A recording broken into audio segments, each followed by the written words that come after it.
Continuar en nuestra serie de Colosenses. Vamos a ir a Colosenses capítulo 2 y vamos a cerrar el capítulo 2 de Colosenses. Lo vamos a cerrar hoy.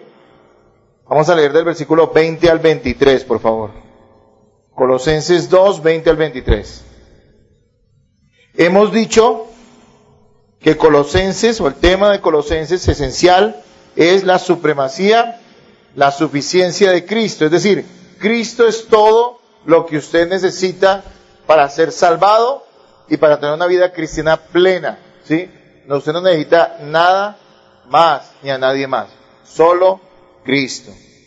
Y vemos cómo Pablo está defendiendo la confianza absoluta en Cristo frente a los ataques de falsos maestros que querían atacar a la iglesia de Colosas, mostrándoles que estaba bien que creyeran en Cristo, pero que había que añadirle cosas a esa fe para que tuvieran seguridad o mayor crecimiento espiritual. Ese tipo de duda que a veces viene a los cristianos cuando ven que su vida cristiana no avanza como ellos esperan, o que no hay la madurez, o a veces se sienten estancados. Muchos, en vez de acudir a Cristo y de ver a Cristo y de tener comunión con Cristo, lo que están es esperando tener algún tipo de fórmula o de filosofía que les ayude supuestamente a crecer espiritualmente.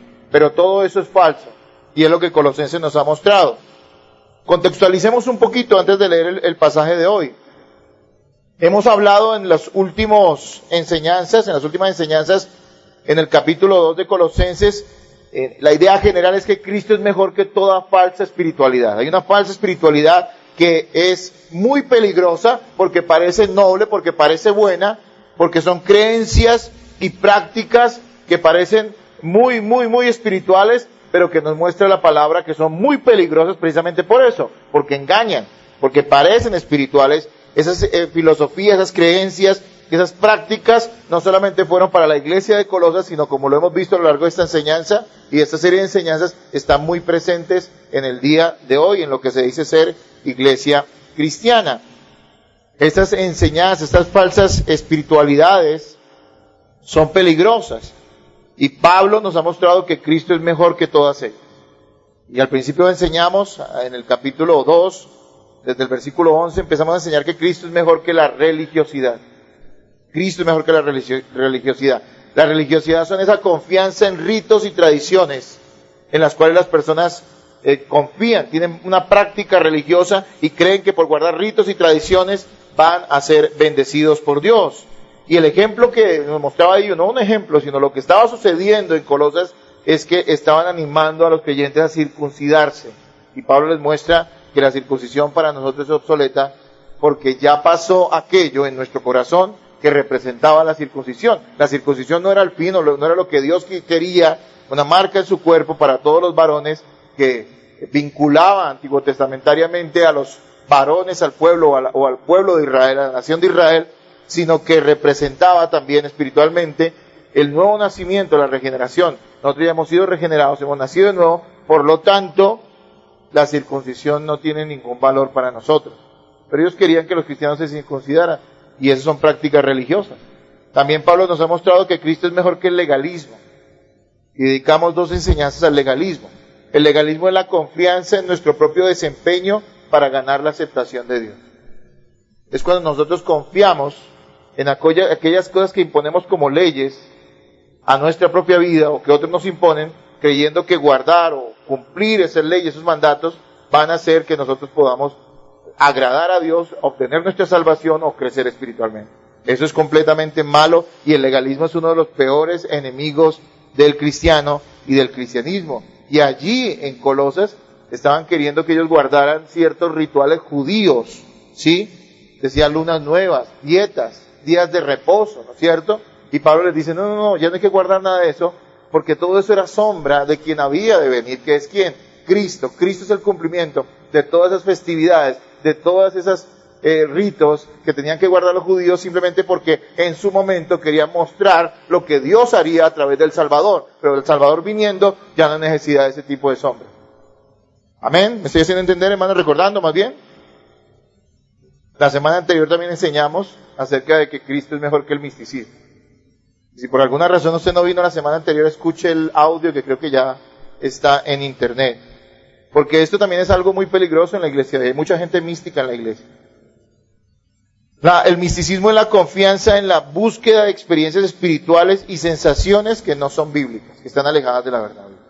Eso de sentir, ver, tocar, tener alguna experiencia espiritual, vi a Jesús, escuché voces, Dios me habló, me caí, me desmayé, sentí una sensación, sentí un calor, tengo un sueño, todas esas cosas, nos muestra aquí la Biblia, no son bíblicas, no es la manera en que Dios se revela a su pueblo. La revelación de Dios para su pueblo está completa en la Escritura. Usted no tiene que dedicarse a buscar experiencias espirituales o a sentir cosas. Usted lo que tiene que dedicarse es a estudiar la palabra, a creerla, a vivirla, a abrazarla. Y allí usted crecerá. ¿Por qué? Porque en la palabra está revelado ¿quién? Cristo. Cristo es el centro. Cristo es quien nos da crecimiento. Y Él está revelado. Su voluntad está revelada en su palabra. El fundamento de todas esas creencias que Pablo ataca, falsas, que querían desviar la confianza absoluta de las personas en Cristo, no es otra cosa que tradiciones de hombres, ideas, creencias que han sido transmitidas de generación en generación. Colosenses 2:8 nos lo dice, mirad que nadie os engañe por medio de filosofías y huecas sutilezas, según las tradiciones de los hombres, conforme a los rudimentos del mundo y no según Cristo. Todo eso es según el mundo, de acuerdo a las tradiciones, pero eso no proviene de Dios. Claro, todos los que estamos aquí, de alguna manera, en algún momento de nuestra vida, y es posible que todavía tengamos algún rezago de esas ideas, pensamos que la religiosidad, el legalismo, el misticismo y lo que vamos a ver hoy, el ascetismo, son muestras de gran espiritualidad, pero no hay nada más falso y alejado de la verdad de Dios. Hermanos, para hoy vamos a tratar el tema, Cristo es mejor que el ascetismo. Y ya les voy a explicar qué es el ascetismo. Pero Cristo es mejor que el ascetismo. Cristo es mejor que la religiosidad, Cristo es mejor que el legalismo, Cristo es mejor que el misticismo y Cristo es mejor que el ascetismo. Y vamos a leer Colosenses 2, 20, 23, ahora sí. ¿Lo tienen, hermanos? Pues si habéis muerto con Cristo en cuanto a los rudimentos del mundo, ¿por qué como si vivieses en el mundo os sometéis a preceptos tales como no manejes, ni gustes, ni aun toques, en conformidad a mandamientos y doctrinas de hombres, cosas que todas se destruyen con el uso? Tales cosas tienen la verdad cierta reputación de sabiduría en culto voluntario, en humildad y en duro trato del cuerpo, pero no tienen valor alguno contra los apetitos de la carne. ¿Por qué no leemos el 23 todos juntos ahora?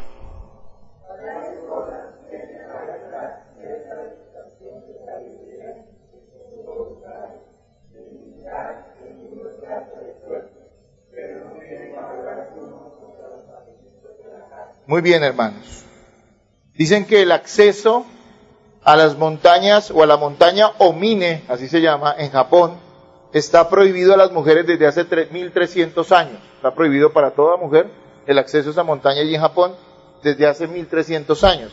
¿Cuál es la razón de esta ley? La razón de esta ley, pues esa ley se creó para evitarles cualquier tipo de tentación a los monjes que habitan un templo en la cima de la montaña. Allí no pueden acceder mujeres porque los monjes que están viviendo en la cima de la montaña no pueden ni siquiera oler una mujer para evitarles tentación. Eso suena espiritual, pero ese es el espíritu del ascetismo. Es creer que porque yo evite y me aísle y mortifique mi cuerpo y me abstenga de todo tipo de placer o de satisfacción de este mundo, digámoslo así, o de la vida más bien, yo voy a ser más santo y voy a crecer más espiritualmente. ¿Qué es el ascetismo? El ascetismo es la creencia de que se puede alcanzar un nivel espiritual superior por medio de abstenerse de muchas cosas en la vida, cosas que muchas de ellas no necesariamente son malas, pero que la persona que tiene esta manera de pensar, cree que absteniéndose, privándose de este tipo de satisfacciones, de cosas que no necesariamente son malas o que la Biblia prohíba, él va a crecer espiritualmente. Voy a hablar varias cosas sobre la definición, para que tengamos una idea clara. A veces no es tan fácil entender estos conceptos, pero quiero que lo tenga claro, ¿sí? El ascetismo son los intentos de alcanzar la santidad mediante el descuido personal, la abnegación extrema e incluso el sufrimiento autoinfligido. Escuche esto. Son los intentos de alcanzar la santidad mediante el descuido personal, la abnegación extrema e incluso el sufrimiento autoinfligido. Una asceta es la persona que practica una estricta negación de sí mismo para supuestamente crecer espiritualmente. Es aquel que se niega y se niega porque cree que esa negación es una virtud que hará que su espíritu crezca, o que su espiritualidad crezca más bien, y Dios tenga más en cuenta su vida o lo bendiga aún más. ¿Sí? Tiene que ver mucho con el legalismo, ¿no? Pero esto es un legalismo llevado al extremo. Una asceta es alguien que cree que por practicar sacrificios personales y una vida empobrecida, crecerá espiritualmente más que los demás. Tiene que ver con todo este tipo de personas que no solamente están en las religiones y en las sectas, sino que es una ideología carnal del mundo. Es algo natural en nosotros querer buscar de alguna manera negarnos, autoinfligirnos algún tipo de negación o de sufrimiento, sacrificarnos para supuestamente obtener los favores de Dios. Y sí que tenemos un problema con eso en nuestra cultura, que viene del catolicismo, o que ha sido muy influenciada por 500 años de catolicismo, porque el catolicismo cree de cierta manera que el ascetismo, ese tipo de prácticas son una virtud. Y muchos de sus supuestos santos que ellos veneran no son otra cosa que ascetas, que se equivocaron de camino y creyeron que para alcanzar la santidad no tenían que confiar exclusivamente en Cristo, sino que también tenían que hacer cosas como privarse de muchos asuntos de esta vida, muchas cosas, muchas satisfacciones o cosas que tenían que hacer en su existencia.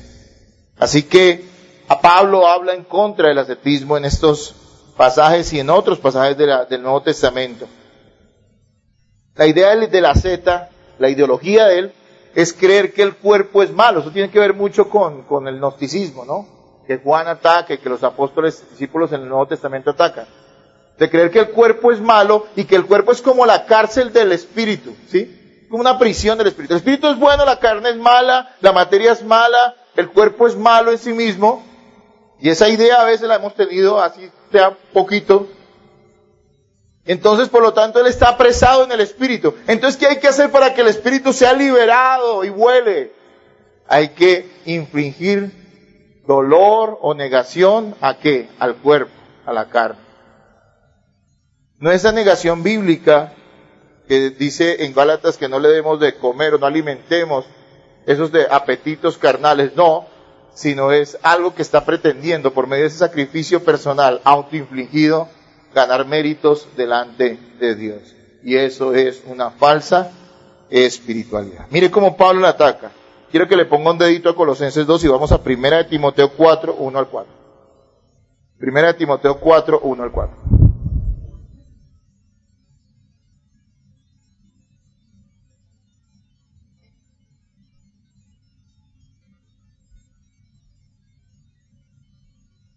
¿Lo tienen, hermanos? Bien, vamos a leerlo. Dice, pero el Espíritu dice claramente. ¿La escuchó, hojas? ¿No la tienen? Bueno, pero un momento. Listo, lo voy a leer ahora.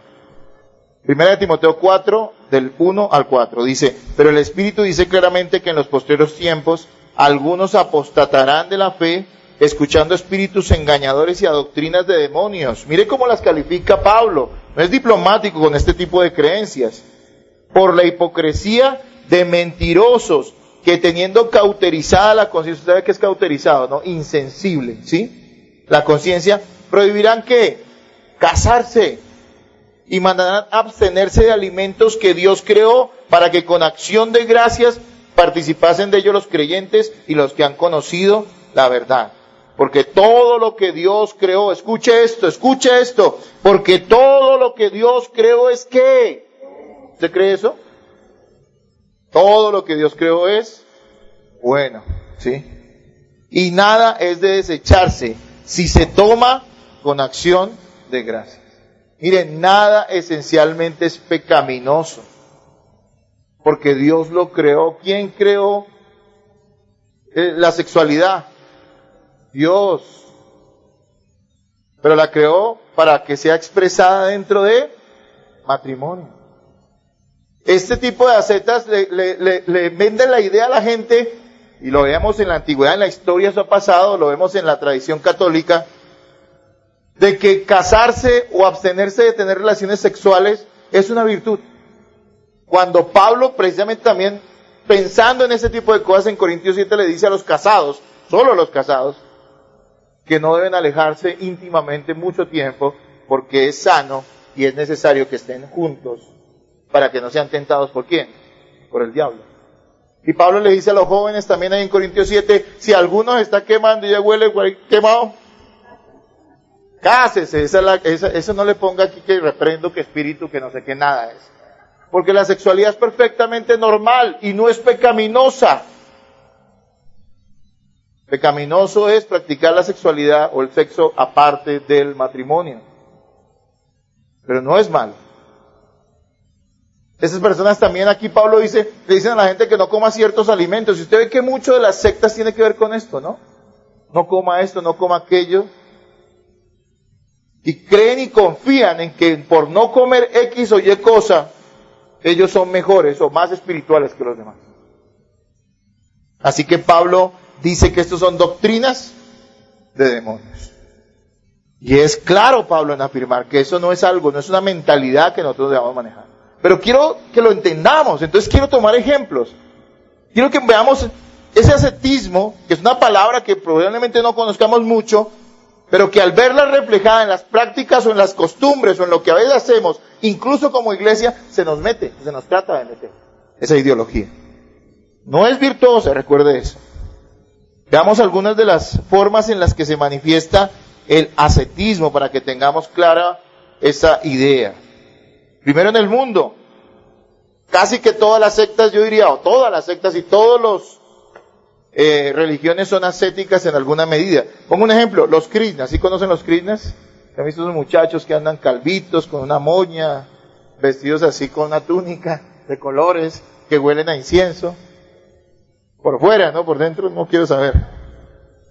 Los krishnas son rigurosamente, ¿qué? Vegetarianos. Yo no diría, porque hoy en día nos ven el cuento de que ser vegetariano es non plus ultra, ¿sí o no? Y si alguien quiere ser vegetariano, está bien, ¿sí? Pero nadie, en la Biblia no enseña a nadie a ser vegetariano, porque Dios incluso hablaba de los sacrificios de animales para comérselos. ¿Qué animales podían comérselos? No, y eso es carne, proteína, hermano. ¿Sí me hago entender? Ahora, no es más virtuoso si usted come carne, no come. Si usted dice, y no, es que si uno es vegetariano vive más. Uno vive hasta cuando Dios quiere, hermano. Ahora, no dice que no se cuide, ¿no? No estoy diciendo eso. Pero ellos creen que ser vegetariano es importante, porque si tú matas a un animal, estás matando a alguien que es como tú. Porque recuerde que ellos creen en la reencarnación. Entonces, yo sé que suena chistoso, pero eso sí lo creen realmente. Vas y matas una vaquita y resulta que fue una tía que se te murió hace 2 años. De pronto. Y tú estás haciendo eso. Es ridículo, pero es lo que creen. Sí es lo que creen.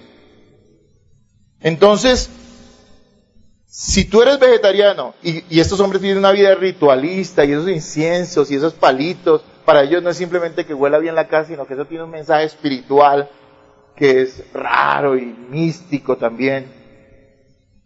Y también tiene una forma de vestir particular que ellos dirán, no, yo me he visto así porque quiero, pero ellos creen que eso tiene algún valor, que lo hace ser mejores espiritualmente. Todo eso es ¿qué? Ascetismo. Y Pablo lo llama doctrina de demonios. Dice la historia de la iglesia cristiana que Antonio, un hombre que se llamó Antonio, fundador del monaquismo cristiano, o sea, todo esto de los conventos, de los monasterios, él fue el fundador, comenzando la iglesia allí neotestamentaria, después del Nuevo Testamento, de los Hechos. Dice que este hombre se quería tan santo, y él creó esto de los monasterios para aislarse y toda esta cuestión,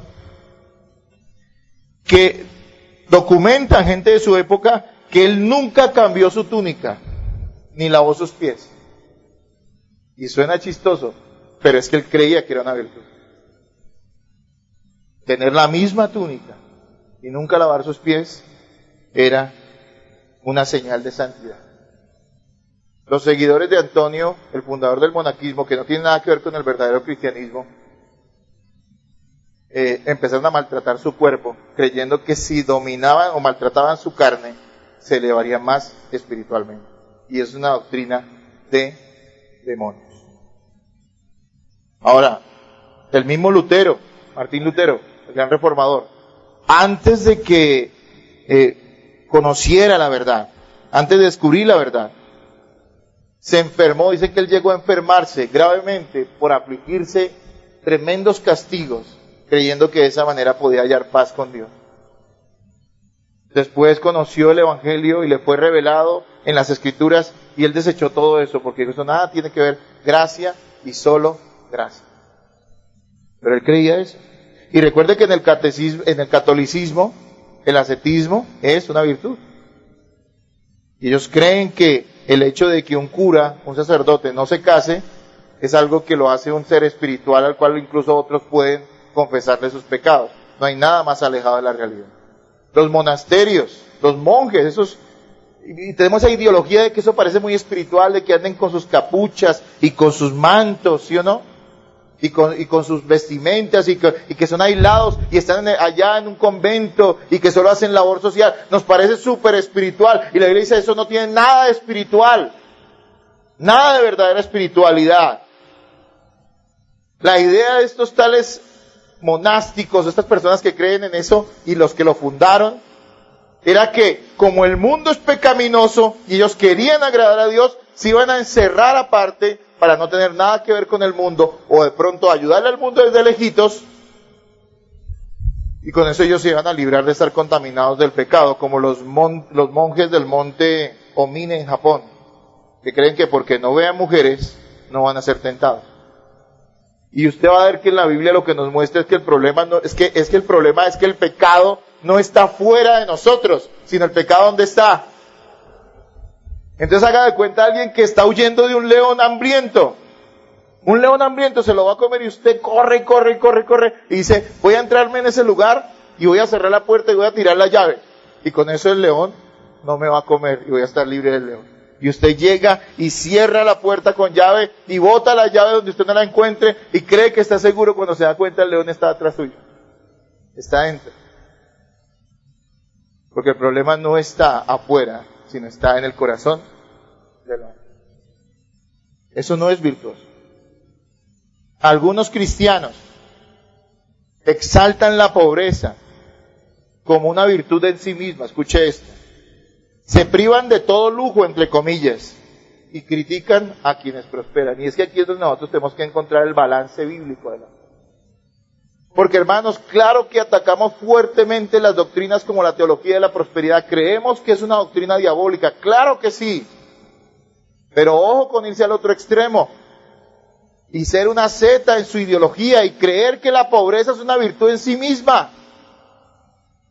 Porque hay gente que cree que no tener aspiraciones o no trabajar diligentemente en su vida para prosperar, para avanzar en su vida, es algo virtuoso y es algo que lo hace más espiritual, y en eso están completamente equivocados. Es cierto, la Biblia enseña que los cristianos no debemos amar el dinero, ni la prioridad en nuestra vida es hacernos ricos, ese no es nuestra meta. Pero tampoco está mal, hermanos, que Dios prospere providencialmente a sus hijos, especialmente a aquellos que trabajan con diligencia y que son responsables con sus finanzas. ¿Están conmigo? Hay gente que cree que si el hermano anda pobrecito y ahí con la ropita más vieja y más deshilachada, o si no tiene nunca para darse un gusto, ese hermano es bien espiritual. A veces transferimos eso al liderazgo en la iglesia, ¿no? Algunos dirán, mi pastor es muy espiritual. ¿Por qué? Porque no tiene carro. Algunos piensan así. Y creen que eso es una virtud en sí misma. No, la pobreza no es una virtud. La riqueza tampoco es una virtud. No.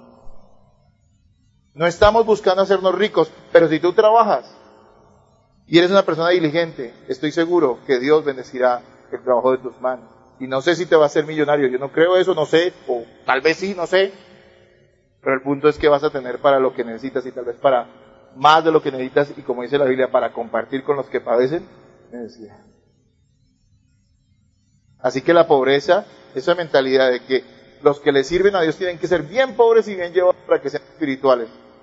Como decía una iglesia sobre su pastor, alguna vez escuché eso, decían, Señor, nosotros vamos a mantener a nuestro pastor pobre y tú lo mantienes humilde. Por poner un ejemplo, ¿no? Algunos creen que o tener algún lujo o comprarse una ropa, no sé, buena, es algo ya pecaminoso y miramos con sospecha. No, hermano. Tienes que mirar tu corazón, porque si lo estás haciendo por vanidad está mal. Pero no todo el que usa algo bueno significa que lo está haciendo por vanidad, ¿cierto? Yo quisiera usar tenis Croydon, pero no los consigo porque calzo 44, ¿sabían eso? Si me consiguen un tenis 44 nacional o chino, a veces le toca a uno hacer un gasto mayor porque no consigue, por poner un ejemplo. Y la gente a veces se deja llevar por apariencia. Hermanos amados, algunos cristianos exaltan la pobreza equivocadamente. Algunos cristianos creen que la fealdad es una virtud. Atacan cualquier persona o cosa que consideran que trata de embellecerse y creemos que las hermanas en la iglesia, es claro en la Biblia, no deben ser ni sensuales, ni su vestimenta debe ser provocativa, ni deben ser personas que muestren lo que no deben mostrar. Creemos que la vestimenta de una mujer debe ser modesta, pero no significa que sea una mujer que ande descuidada, pálida. No sé cómo decirlo, mi tema no es la moda, ni el maquillaje. Pero el punto que quiero decir es que el hecho de que una persona quiera estar bien y verse bien, no necesariamente significa que sea pecaminoso. Porque la persona que es asceta en su ideología piensa que todo tiene que ser feo y oscuro. Y miren los templos católicos, ¿no? Por poner un ejemplo de los católicos, y le estamos dando duro a los católicos porque Dios los bendiga y se arrepienten. Tú entras a un templo católico de los antiguos, ¿no? Son oscuros. Yo me acuerdo entrar, decían ese Cristo allá un Cristo que le crecía el pelo y una cosa toda horrible. Y ellos creían que ahí estaba Dios. Entre más feo, más Dios está ahí. Tampoco es la ideología de nuestros casi hermanos, primos, no sé qué cosas son, de la teología de la prosperidad y esas cosas, que creen que todo tiene que ser lujoso porque si no, Dios no está allí. No, en la sencillez está el Señor, pero la sencillez no significa que las cosas sean feas, o que tengan que ser feas para ser espirituales. Hay gente que exalta la fealdad y creen que es una virtud. La belleza no es una virtud. Digamos que sí, humanamente. La belleza es relativa. Pero escuchen algo. No crean ni confíen en ese tipo de apariencias para creer que algo es más espiritual o no lo es. ¿Sí me hago entender? Algunos cristianos creen que la santidad es contraria a tener una vida alegre, una vida emotiva, una vida incluso placentera, con aspiraciones en la vida. Yo sé que eso choca con muchos, porque piensan que la vida de un cristiano es de negación y negación y negación. Y sí, hermanos, es cierto, la vida cristiana tiene mucho de negación. Pero no negación para querer agradar a Dios, supuestamente con lo que nos negamos o nos abnegamos. No de negación simplemente porque me parece que de esa manera la gente va a creer que yo soy más espiritual. No. Hay gente que cree que el hecho de que usted no quiera de ninguna manera avanzar en su vida, tener aspiraciones, querer estudiar de pronto, o tener un buen empleo, significa que eso no es espiritual, que usted tiene que privarse de esas cosas cuando la Biblia no nos enseña. Eso no está enseñado en la Biblia. Es pecaminoso cuando tú haces de la vida alegre o emotiva o placentera o de las aspiraciones de tu vida tu prioridad. Eso sí es pecaminoso. Cuando la gente por avanzar en su vida deja de congregarse. Cuando la gente por avanzar en su vida empieza a ceder en sus principios, en sus valores, o más bien en los mandamientos de Dios que debe obedecer. En ese caso se vuelve pecaminoso. Pero no podemos satanizar el hecho de que hayan personas. ¿Usted sabe cuánto le han aportado a los cristianos? Y de hecho los cristianos de buena doctrina al mundo, en el sentido de que no son del mundo, ellos lo saben como lo acaba de decir Pablo, no están vendidos al mundo, pero su conocimiento, sus ideas, su ciencia incluso, han beneficiado a la humanidad entera. Así que no piense que es más espiritual que usted sea una persona toda triste, toda aburrida, ¿Sí? No, hermano, venga, comámonos esto que es rico. Uy, no, hermano, pan y agua, hermano. Hay gente que tiene esa mentalidad, puede ser. Tal vez sea un exagerado, tal vez sea exagerado, pero la idea está ahí, ¿sí me hago entender? Hay gente que cree, o algunos cristianos creen que practicar un deporte, tener una afición sana o adquirir conocimiento intelectual es pecaminoso. Mira, el deporte no es malo. De hecho, el deporte es algo bueno, ¿sí? Podríamos decir. Recuerde que Pablo dice que todas las cosas que Dios creó son buenas. El que le da más o mal uso, ¿quién es? Yo no espero que un hijo de Dios vaya allá a las barras de yo no sé quién, ¿sí? De la América o de lo que sea, allá a pelear y a gritar groserías y a chillarse con otros. Eso no lo haría un cristiano regenerado, renacido, por supuesto que no. Ni siquiera iría al estadio un domingo necesariamente. Bueno, no sé, tal vez no es pecado que vaya, obviamente. No es pecado que vaya. Pero me refiero a que estará primero en la iglesia o alguna cosa así. Yo no espero de un cristiano eso. Pero el hecho de que practique un deporte no significa que sea malo. Ahora, no va a creer que los que se dicen ser deportistas cristianos verdaderamente lo son. Muchos de ellos no tienen un buen testimonio. Pero quiero decirle que no está mal el hecho de que una persona practique. Se me viene hay una película que ganó un Oscar que se llama Carros de Fuego, se la recomiendo. ¿Cómo se llama el atleta? Eric Liddell. Un hombre muy cristiano, pero mucho, de Escocia o de Inglaterra. Y que ganó medalla en los Juegos Olímpicos, hace 100 años atrás. Y uno dice, fue un hombre que realmente dio un excelente testimonio. Era un verdadero cristiano, pero corría. Después fue misionero. Hermanos, hay gente que cree, o algunos cristianos hacen de medios de gracia una práctica ascética. O sea, hacen de lo bueno algo. Porque la oración es una disciplina y es una práctica cristiana. La oración es necesaria, la oración es un deleite del cristiano, la oración es una bendición, la oración es un privilegio que tiene el cristiano, porque Dios no escucha a todo el mundo, escucha a aquellos a quienes Él ha redimido, salvado. Pero hay gente que hace de la oración un sacrificio. No una disciplina, sí debe ser una disciplina. Y la disciplina nos cuesta, claro que sí. Pero hay gente que hace eso un sacrificio. Entonces el hecho de madrugar y de levantarse y de exigirse hace que empiece a confiar más en el hecho de que madruga a las 5 o 4 de la mañana a orar que en el hecho de que Cristo lo haya salvado. Y el día que se levantó más tardecito y no pudo orar a esa hora, entonces empieza a preocuparse y a decir, Dios mío, ¿a qué hora me va a caer un rayo? ¿A qué hora me va a pasar algo? Eso es un pensamiento místico y es un pensamiento ascético. Hay gente que hace del ayuno, y eso pasa mucho en las iglesias, una práctica ascética. Creer que a través del ayuno, de dejar de comer, Dios en sí mismo va a bendecirte, o a aprobarte, o va a salvarte, o va a hacer alguna cosa contigo. Porque ayunes largos días, durante mucho tiempo, especialmente cuando yo llegué a la iglesia hace muchos años, se promovía demasiado el ayuno de una manera insana, de una manera que no era correcta.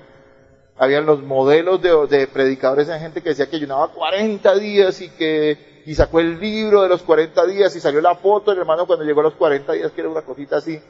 Y salió, sí, en serio, no estoy molestando, era así. Y yo siendo un adolescente decía, wow, esa persona era mi ídolo. Yo decía, wow, yo no creo que alcance a ayunar 40 días. Y lo vuelven, y el que no ayuna, el Cristo se queda en el arrebatamiento. Cristo no lo lleva. Esos son ideologías ascéticas, no tienen que ver nada con Cristo. Por más nobles que se vean. Hay gente que hace de la vigilia, es bueno. A veces la gente dice, bueno, aquí ¿por qué no hacemos tantos ayunos y vigilias? Hermano, no estamos ni en contra de los ayunos ni las vigilias, pero no creemos que sea una práctica obligada para la iglesia necesariamente.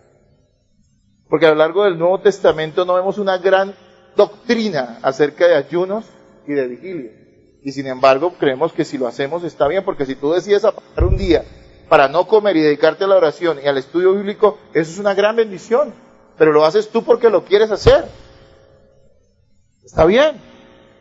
O si tú decides quedarte una noche y no dormir para quedarte estudiando y orando, está perfecto y es bueno que lo hagas y seguramente va a ser de bendición para tu vida, pero escúchame, no es una obligación.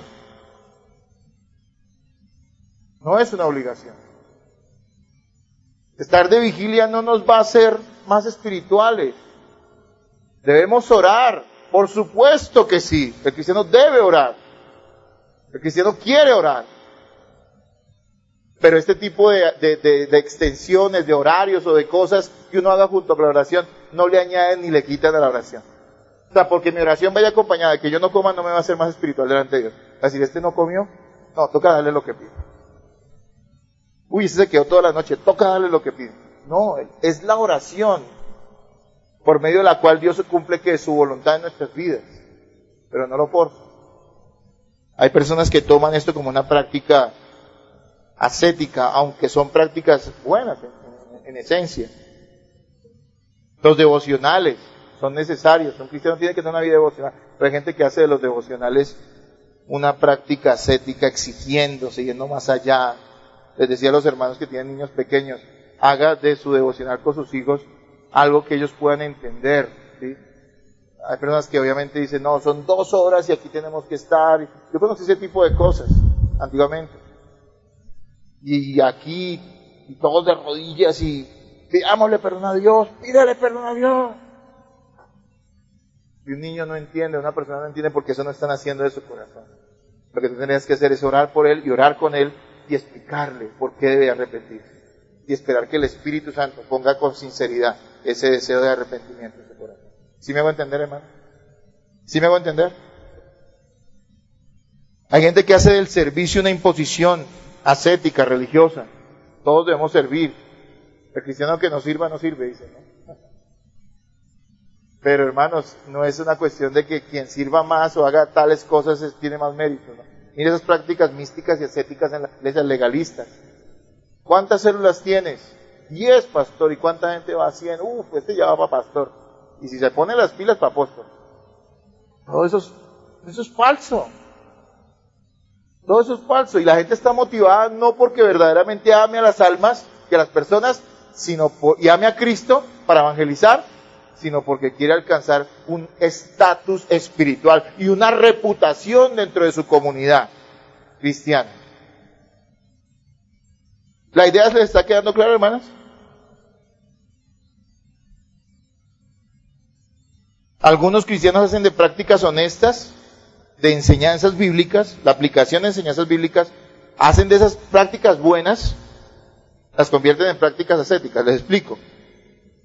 Digamos, creo que un cristiano, cuando la Biblia dice que debemos abstenernos de toda especie de maldad, porque lo dice la palabra de Dios, cuando nos enseña acerca de tener cuidado respecto a nuestra vida, a cómo nos conducimos, a nuestra conducta, creo que un cristiano sensato tomará para sí mismo una aplicación práctica, digamos, en el hecho de que cuida lo que escucha y cuida lo que ve, ¿sí?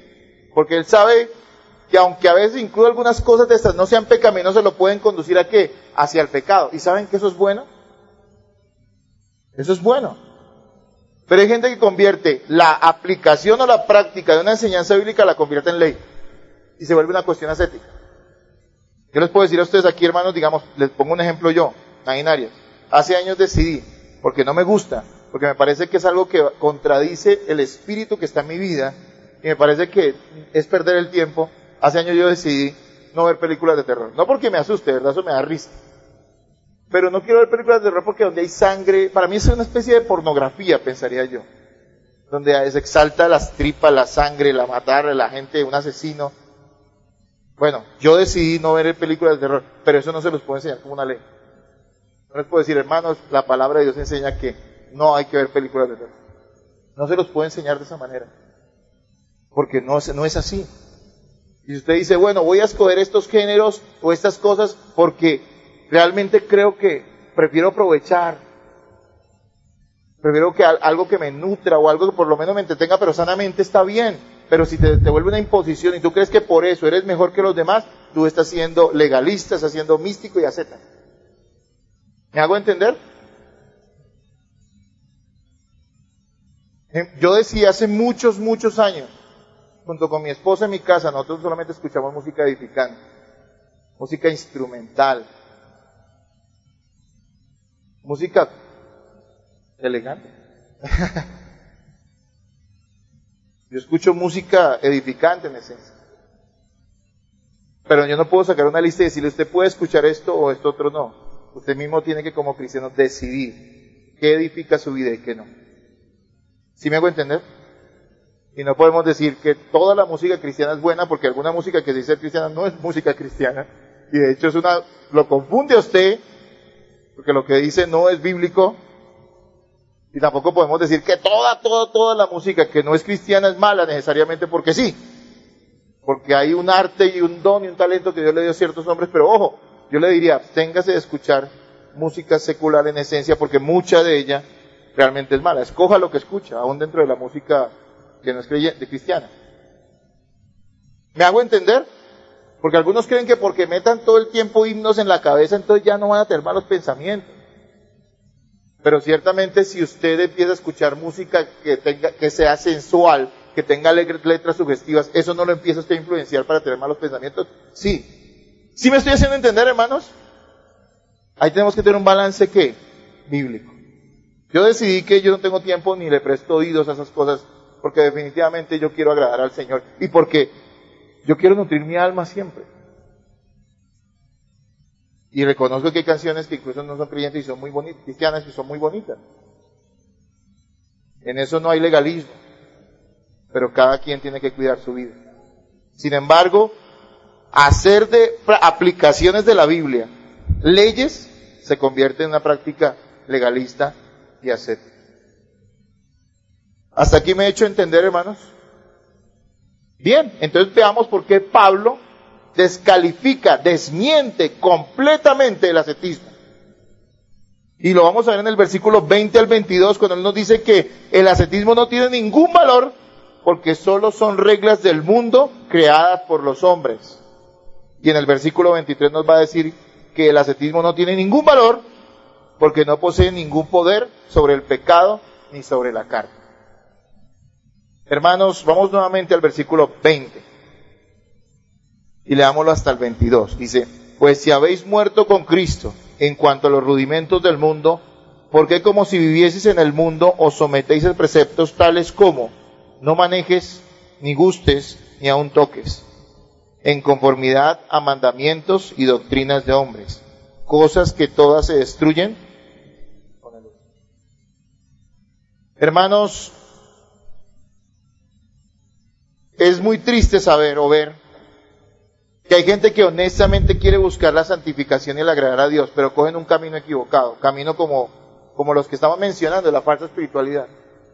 Hay gente que quiere agradar a Dios sinceramente, honestamente, pero escogen el camino de la religiosidad y creen que porque sigan una religión y sus tradiciones, sea cualquiera la religión que sea, ellos ya están agradando a Dios por sí mismos. Es muy triste cuando la gente piensa que por ser legalista, por imponerse una cantidad de reglas y hacérselas cumplir también incluso a otros, ya está agradando a Dios en sí mismo, ya que eso es suficiente y está confiando en esas reglas más que en la gracia de Dios.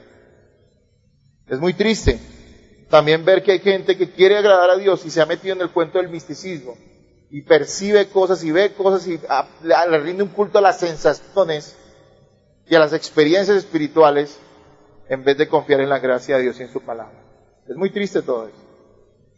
Y es también muy triste ver que hay gente que queriendo agradar a Dios, equivocadamente, se mete en cuentos de sacrificios, de negaciones y de ordenanzas del mundo, que quiere decir rudimento. Rudimento quiere decir eso. Los rudimentos son ordenanzas carnales, reglas externas. Es la manera en que el mundo cree que puede agradar a Dios.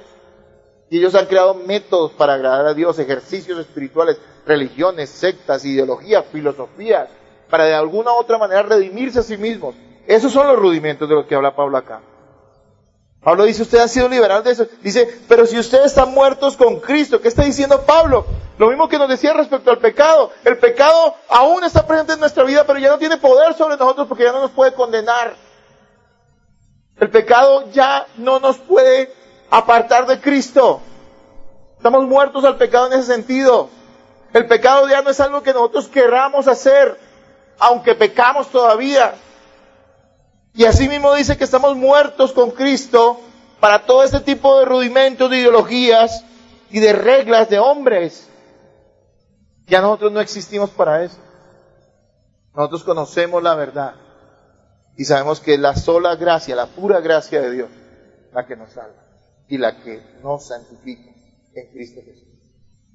Ahora, yo estoy hablando esto tan lindo, pero me pregunto, ¿usted lo cree? ¿O usted todavía tiene rezagos de cosas propias? Y la manera en que usted se juzga no es sana a la luz de la Biblia, y creyendo que a pesar de que usted vea tantas cosas malas en su vida, sabe que la gracia de Dios está con usted y que Cristo está con usted y que Él no lo va a abandonar y que Dios está comprometido consigo mismo por su gloria y por el precioso sacrificio de Cristo de llevarlo usted hasta la gloria y hacer de usted un hombre perfecto, una mujer perfecta para Él.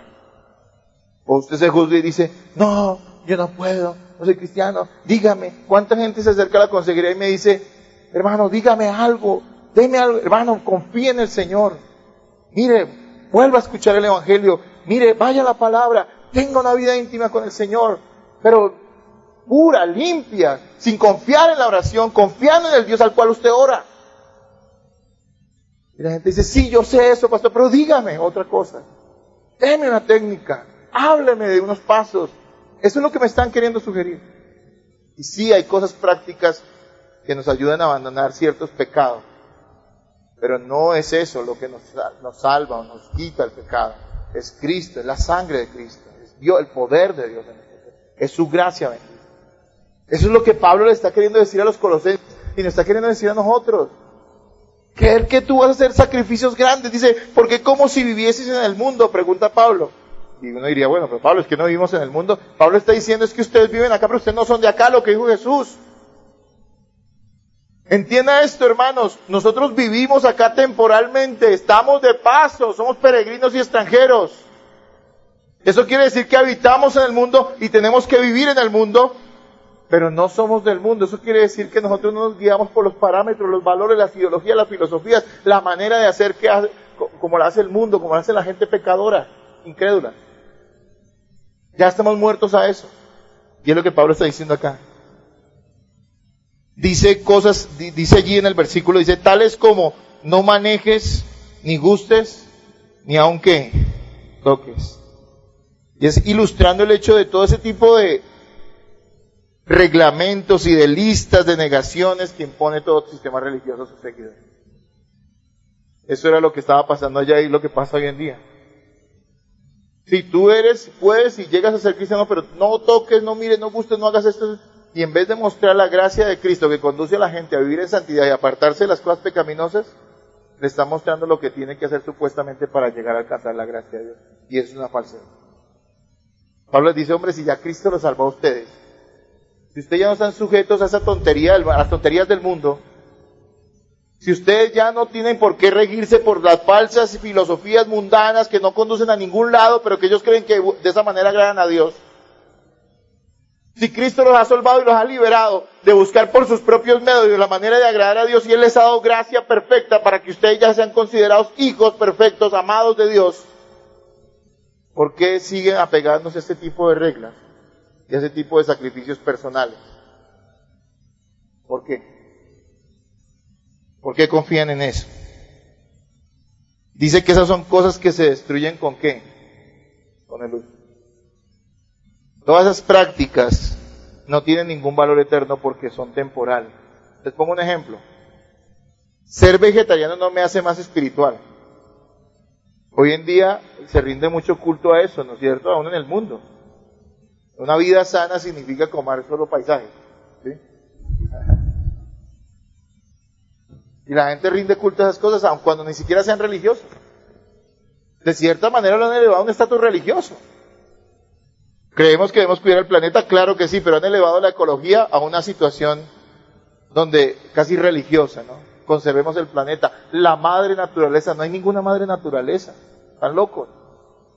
Dios creó el universo y creó todas las cosas del mundo. Hermanos, ser vegetariano no me hace más espiritual porque comer o dejar de comer algo no me aporta nada para mi crecimiento espiritual. Eso no tiene ningún poder. Si me como esto o aquello. Yo tuve, cuando presté servicio militar, yo tuve un compañero que era adventista y él me pasaba muchas revistas. Y ellos son vegetarianos y no toman tinto. Y le hacen casi que un culto a todo este tipo de prácticas sanas en la comida, que como prácticas no están mal, pero cuando tú ya las elevas a un terreno religioso o espiritual y dices que por eso estás mejor, sí estás pecando en eso.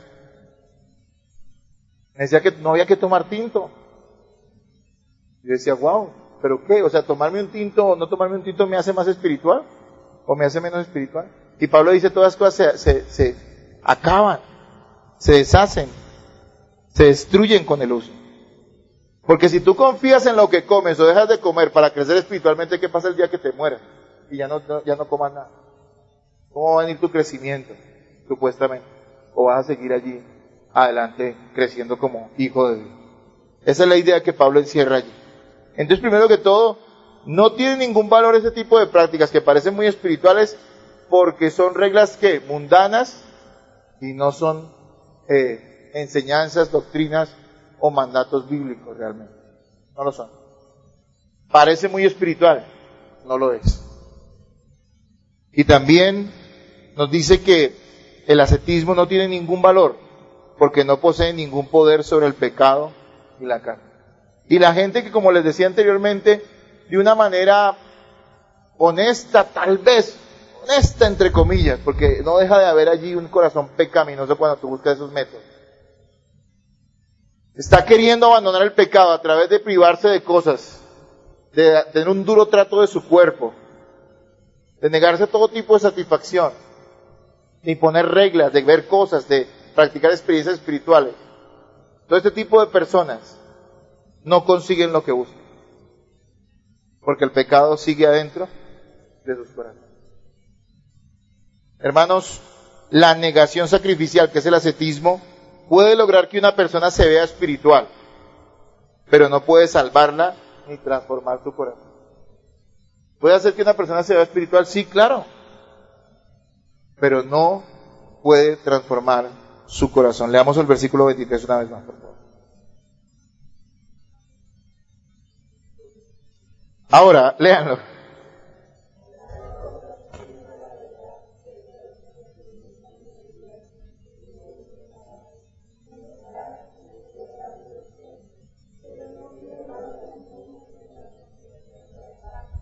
Pablo reconoce, eso tiene reputación. ¿Sí? La gente del mundo ve a un muchacho Hare Krishna y dicen, están loco, pero es un loco espiritual. Y no hay nada de loco, sí, pero espiritual no. La gente ve un monje que está 50 años metido en un monasterio y nunca se casa. Y supuestamente está dedicado a la contemplación y a la meditación y a la oración. Oración entre comillas porque ellos no le oran a Dios verdaderamente, sino a sus ídolos. Y la gente dice, oiga, qué espíritu. Voy a buscar un consejo de ese hombre tan espiritual. Señor monje, que lleva 50 años soltero, dígame cómo me puedo llevar bien con mi esposo. Porque usted es muy espiritual.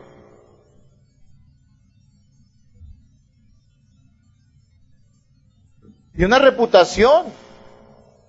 Claro, parecen muy espirituales. En las iglesias evangélicas, esa gente que parece estática, mística, que ha tenido revelaciones que el Señor supuestamente les ha llevado al tercer cielo y han regresado y han vuelto otra vez. Las personas que dicen que no quieren nada de este mundo. Y claro, los creyentes no queremos nada de este mundo, pero tenemos que vivir en este mundo aún. Y creemos que, ese es el hermano más espiritual de la iglesia. Resulta que en muchas ocasiones no es así. Y que esta falsa espiritualidad impresiona a los demás por su apariencia de humildad y su exigencia personal, pero verdaderamente no tiene ningún poder contra los apetitos, dice aquí, de la carne. La idea es sencilla. Sí, usted puede hacerse o parecer muy espiritual porque practica todas esas cosas, porque sea bien legalista, y voy a incluir ahí todo lo demás de lo que vimos en el capítulo, porque sea legalista, porque tenga ideas ascéticas, sacrificiales, porque usted considere que hay que privarse de las cosas, porque usted sea místico y vea cosas, sienta cosas, se caiga, se desmaya de 3 vueltas en el piso, porque usted sea una persona religiosa y esté confiando en que practica la religión de sus padres y la gente dice, oh, qué persona tan espiritual, y Pablo está diciendo, no, eso es una reputación, pero no es verdad, porque esa persona es tan pecadora o más que aquellos que no están haciendo esas prácticas, o que no tienen esas prácticas. Aunque la realidad es que todos los seres humanos de alguna medida están sometidos a alguna de estas ideologías. Todos. Miren, ¿dónde han sucedido cosas terribles, innombrables, de todo aspecto, si no es en los conventos, en los monasterios? En la historia, lean la historia y van a ver que ustedes van a ver las cosas aterradoras. Siguen descubriendo monasterios o ruinas de monasterios y debajo de esos monasterios cantidad de cadáveres, o sea, de esqueletos de bebés, de fetos. Porque estas monjas quedaban embarazadas y por su reputación, lo que dice Pablo, espiritualidad falsa, mataban a sus bebés y los enterraban para que pudieran seguir siendo monjas, porque habían hecho un voto de castidad.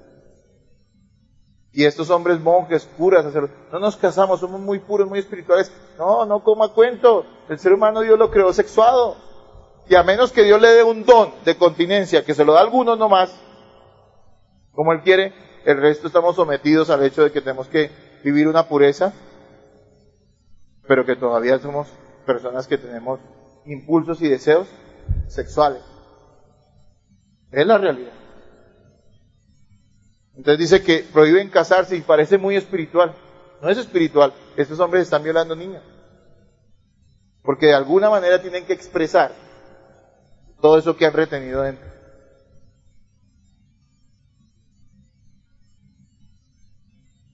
¿Sí me hago entender? Y así es mismo. A veces tú dices, ese hermanito no quiebra un plato. Oye, ese hermanito, uno pasa al lado y uno siente esa cosa como espiritual. Y cuando menos te das cuenta, regó todo. Y eso está para vender. Porque a veces es una simple apariencia de que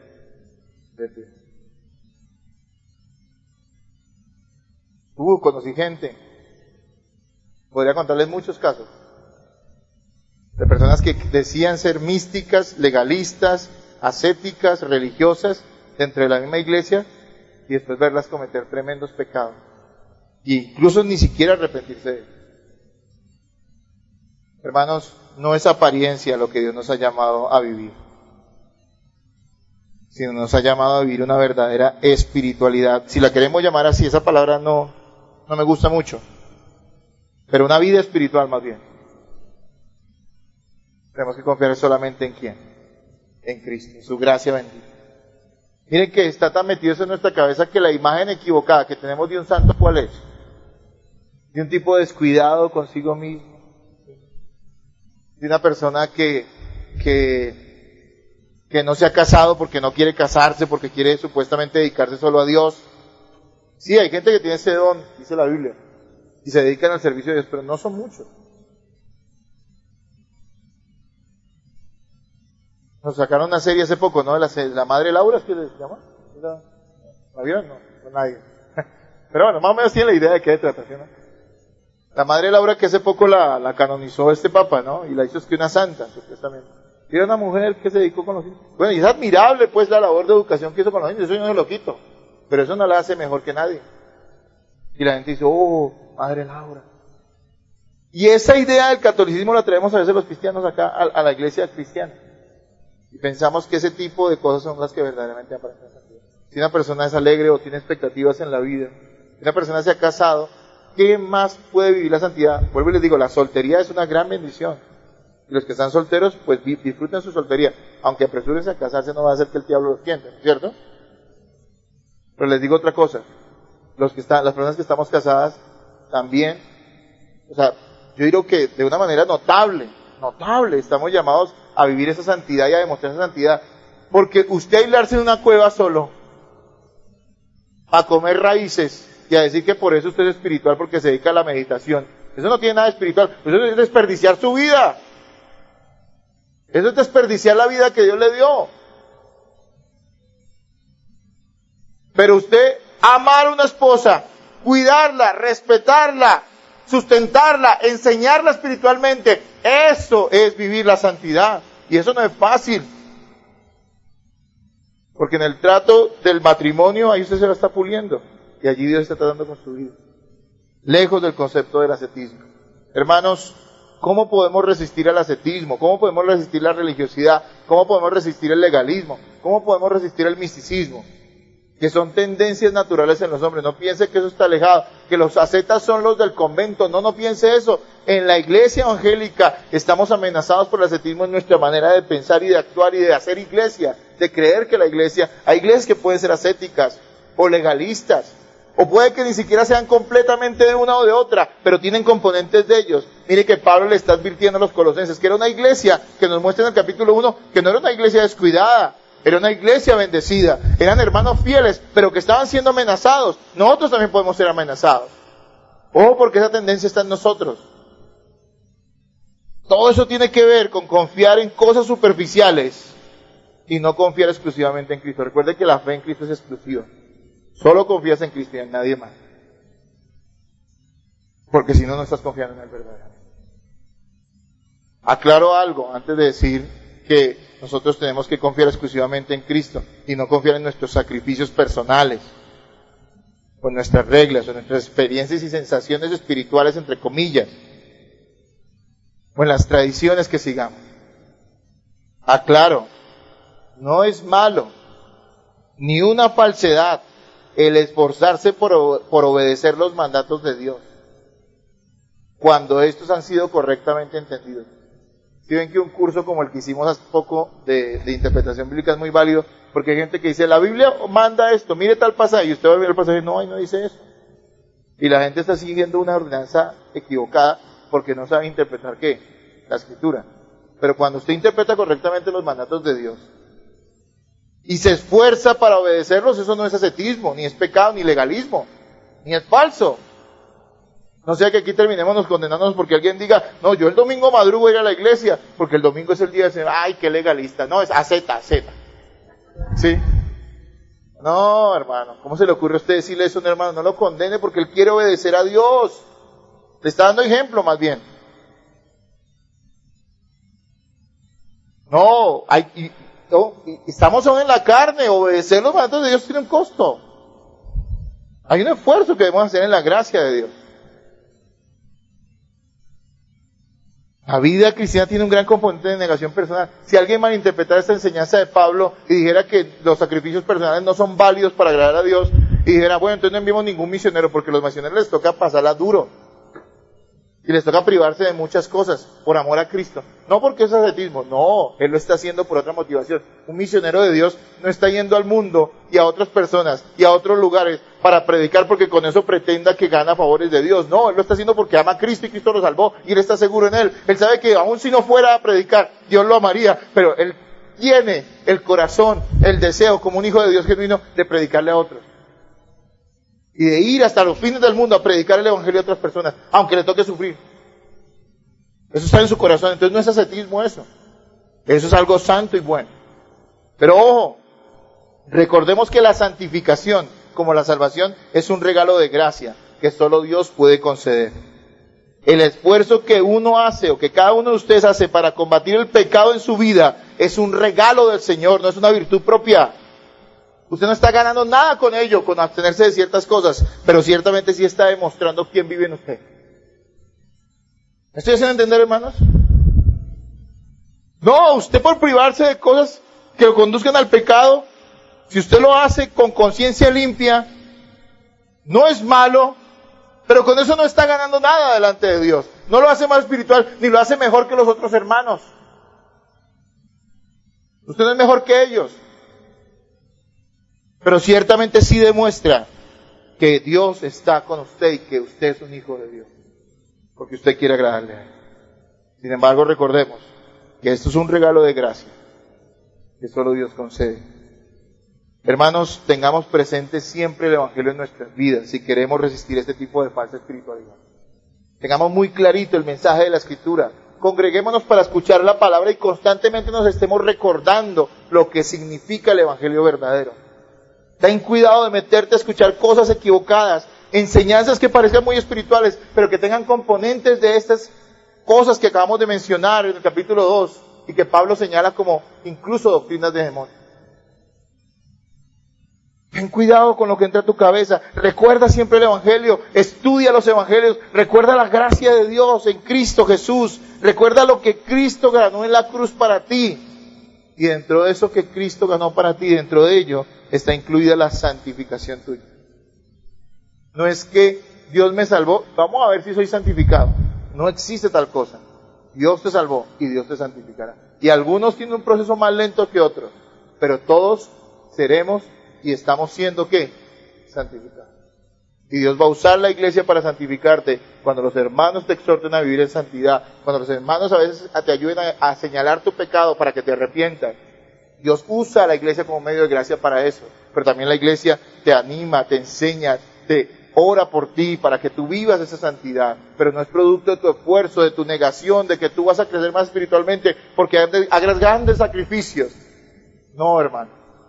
Es el evangelio de Cristo el que tenemos que tener siempre plenamente en nuestra cabeza y en nuestro corazón.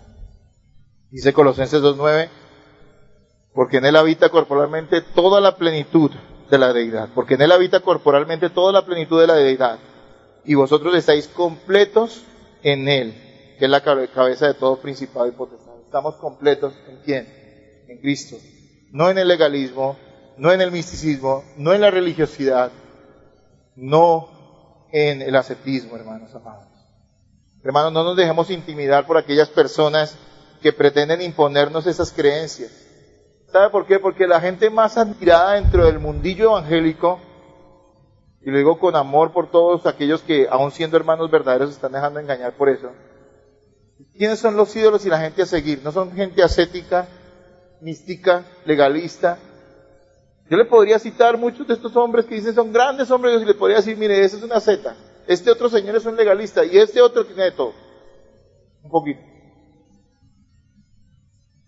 Créame, escuchando sus enseñanzas, viendo su vida y la manera en que se desempeña la vida de su iglesia, uno puede ver eso en ellos. Y entonces nos sentimos intimidados. Uy, no, ¿qué tal? ¿Será que estamos haciendo las cosas bien? Hermano, ha pasado como 4 años y ahí seguimos los mismos. Y hasta se ha ido gente, ¿será que estamos haciendo bien las cosas? No, nos toca meterle fuego a esto. Vengamos y metamos unos 10 días de ayuno y verá que el Señor llena este lugar. No, hace falta más santidad. Hay que exigirle más a los hermanos para que Dios se alegre en nosotros y nos mande más gente. No te sientas intimidado por esas ideas. Son ideas erróneas. Nosotros tenemos que seguir predicando el evangelio y confiando solo en Cristo para que Él haga su voluntad. Si Cristo quiere que esta iglesia bíblica del norte esté presente, exista, hasta cuando Él regrese, no importa qué pase, si el mismo infierno se levanta contra nosotros, esta iglesia seguirá.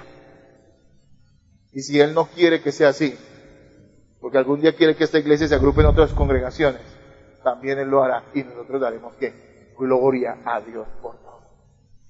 No son nuestros esfuerzos, no son nuestras prácticas, no son nuestras reglas, no son nuestras visiones, no son nuestras experiencias espirituales lo que hará que esta iglesia cumpla el propósito en cada uno de los creyentes de Cristo, el propósito de Cristo en sus vidas, sino el confiar plenamente en Él y seguir compartiendo su palabra, edificándonos mutuamente y viviendo ese evangelio en la gracia, siempre en la gracia de Dios, y no en este tipo de imposiciones que solo son carnales y que incluso Pablo dice que son diabólicos. No te dejes intimidar. No te dejes intimidar por eso. No te creas que eso tiene alguna virtud. Confía solo en Cristo y en su palabra. Y deja que Él haga la obra. Amén. Finalizo diciendo una frase de Martín Lutero que yo creo que es muy apropiada para esta enseñanza. Porque todo este tipo de muletas, que son el ascetismo, la religiosidad, el misticismo y el legalismo, no son otra cosa que dejar de confiar en Cristo, dejar de mirarlo a Él y empezar a mirarse a uno mismo. Pero Lutero le decía lo siguiente: me miré a mí mismo y vi imposible salvarme. Miré a Jesús y vi imposible perderme. En otras palabras, cuando me miro a mí mismo, yo no sé cómo pueda salvarme Dios. Pero cuando miro a Cristo, su sacrificio perfecto y su obra en mí, no me imagino cómo yo pueda llegar a perder por más que pase cualquier cosa. Esa debe ser tu confianza. ¿Quién? Cristo. Oremos.